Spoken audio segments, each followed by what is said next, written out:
Hi friends, welcome back. Today we are going to solve LeetCode problem 872 kill process. So if you haven't already subscribed to my channel, please subscribe to my channel now. If you are someone like preparing for Java interviews or coding interviews, then on my channel you will have lot of frequently asked questions and coding questions that were asked in big tech companies.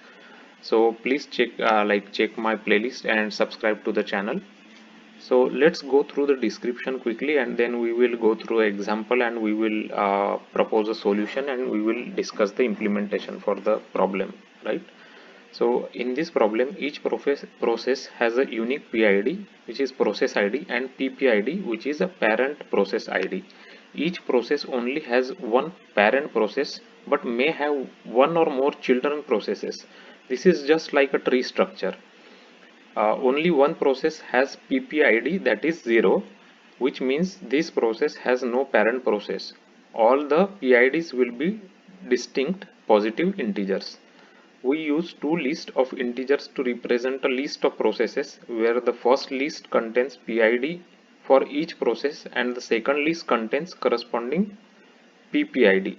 Now given the two lists and PID represents a process you want to kill, return list of PIDs of processes that will be killed in the end. You should assume that when a process is killed, all its children processes are also killed. No order is required for the final answer. So the given kill ID is guaranteed to be in the given PIDs. Okay, there is at least one PID in the list.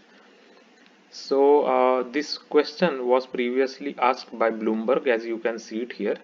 So they have basically given us a PID, and which is a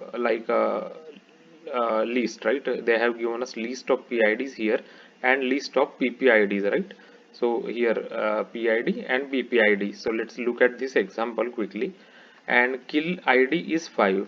So basically what they are saying, that this is a kind of a tree structure that it forms, right? For example, if you look at the uh, like so this is the parent, right? 3 is the parent and 1 is its child, right?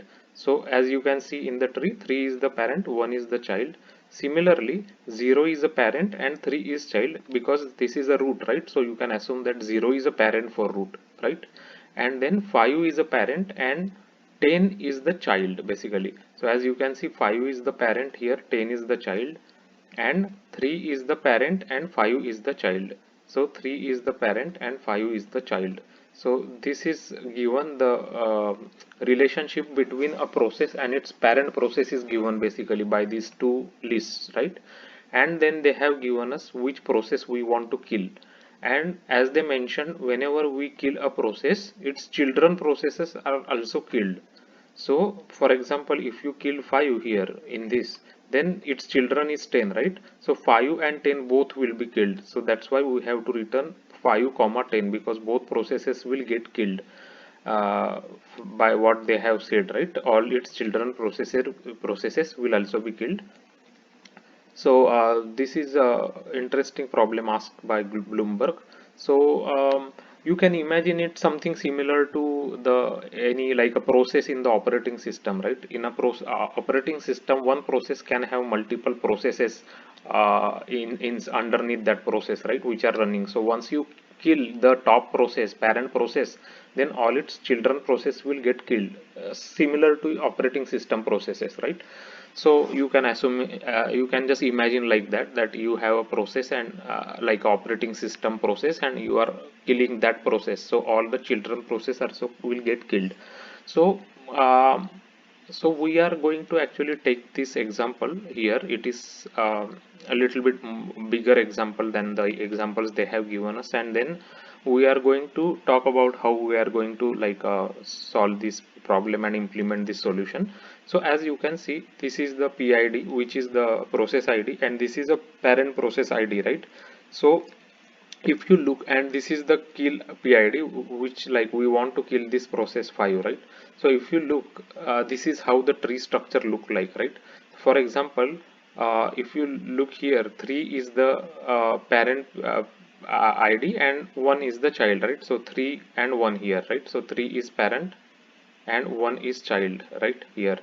Similarly 0 3 means 0 means you can assume that 0 is there because it's a root, right? So you can just assume that 0 is there for root. And then 5 10, so as you can see 5 is the root and 5 is the like root, and 10 is parent and 10 is the child, right? 5 10 means like 3 is the parent, 5 is the child. So you can let 3 is the parent, 5 is the child. So 10 is the parent, I am highlighting here, and 20 is the child. So 10 is the parent, 20 is the child, and then 20 is the parent and 40 is the child, right? So 20 is the parent, 40 is the child. So this is how the tree structure will look like, right? If you create a tree from this given process ID and parent process ID. So this is how the tree look like. So what we want to do is we want to delete a process 5, right? 5 process we want to delete. So as you can see in this list, in this tree, so if you delete 5, then all these subtree nodes will be deleted. So you can see that 5 10 20 40 will be deleted. So we have to return 5 10 20 40 as the output of the kill process program, right? So that is what it is. So what we are going to do to solve this problem is we are going to create a parent child map first, which is just like a hash map, right? So we will just iterate through this PID and like process ID and parent process ID, and we will create this map, right? So for example, if you look here like 3 1, right? So 3 will have child as a list. Basically this is a map of integer and list of integer, right? Because this is integer and this is list of integer. So we will just take 3 and its child is 1. As you can see, 3 and child is 1, again 3 and child is 5 here, right? 3 and child is 5. I am just highlighting it here for you. So 3 and 5. So as you can see, we are building a parent child map here. So 20 parent 40 child, right? 20 parent 40 child, 5 parent 10 child, 5 parent 10 child, then 10 parent 20 child, 10 parent here 20 child, right? So we have built a parent child map. And after we created this parent child relationship map, now we want to delete the process 5, right? So what we will do is we will start deleting process 5. Then what happens, its children will get deleted, right? So 10 will get deleted. So once 10 gets deleted, we will go to the 10 and we will find what are the children. Then 20 is the children of 10, right? So 20 will also get deleted. So if 20 gets deleted, then we will go here, which are the children of 20, 40. So 40 will also get deleted, right?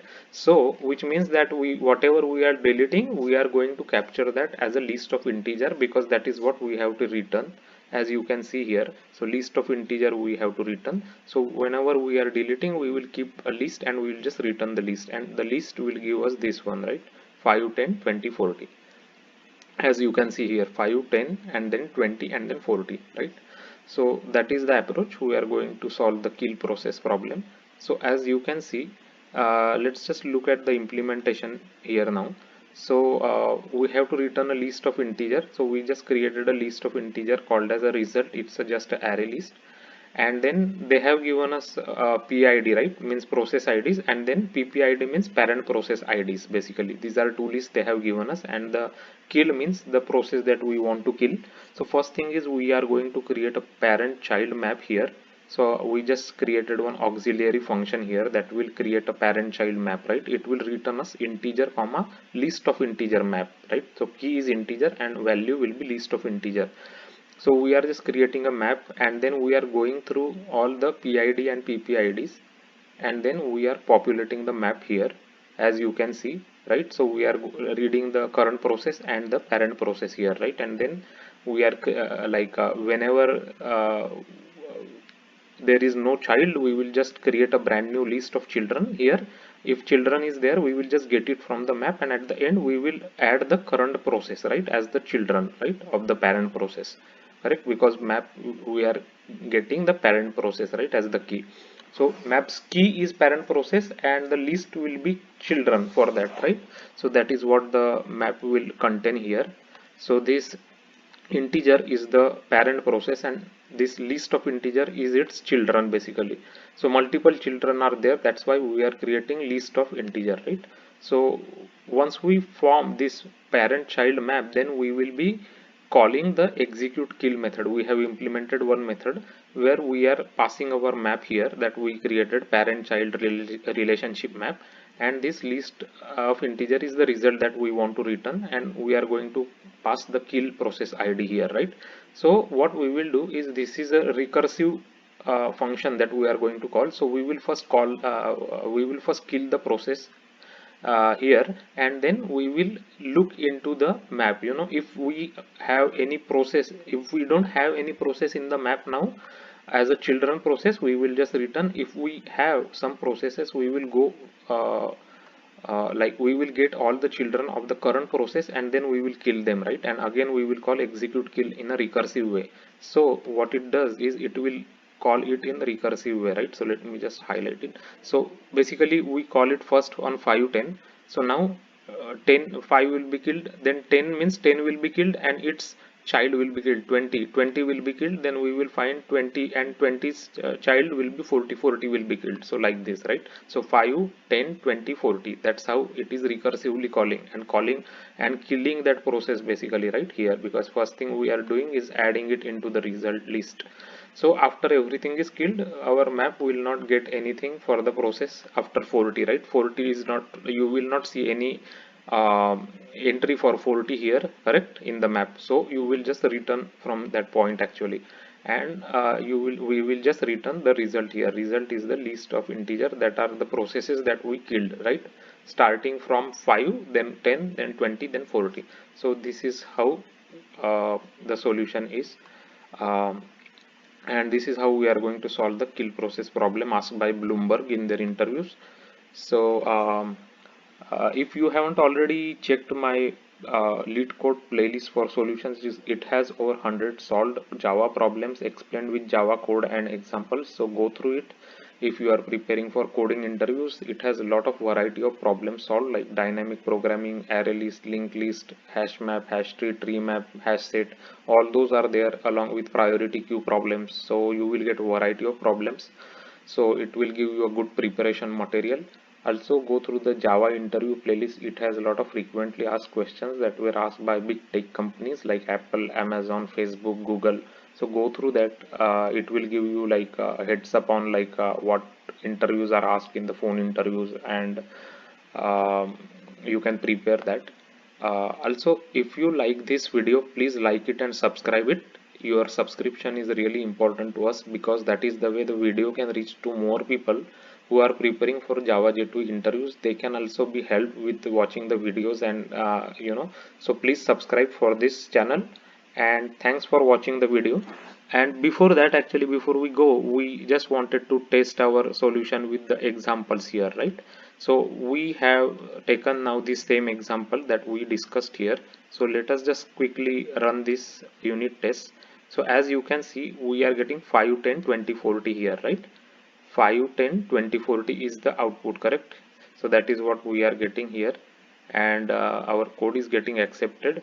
So apart from that, we will just quickly run what examples they have given us. This is the example that I created for you. So this is the example that has been given to us already. So let us make sure this also works. So we are again killing the process 5, right? Okay, so let's run this. So it should give us 5 comma 10. So it is giving us 5 comma 10, right, output. So our program is working correctly. So we will just go ahead and submit our solution now. So we are getting 100% better than other submissions, which is pretty good actually. So this is the way you can solve this kill process problem by with the help of a map, and then you can create a parent child map, and then you can write a recursive function to kill parent and its children process, right? So I will add this code into my GitHub account, and I'll share you the link with the description. So please check it out, and thanks for watching the video.